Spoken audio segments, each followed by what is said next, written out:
Hello guys, good morning. Ongoing na ating erection guys.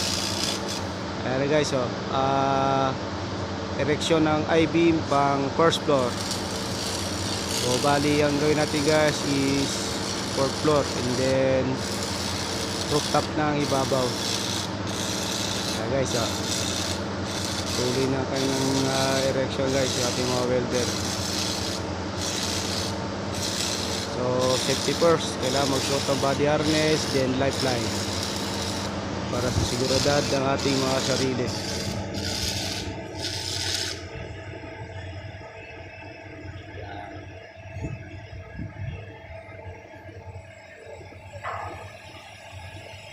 Gamit tayo ng crane, mobile crane o kadana.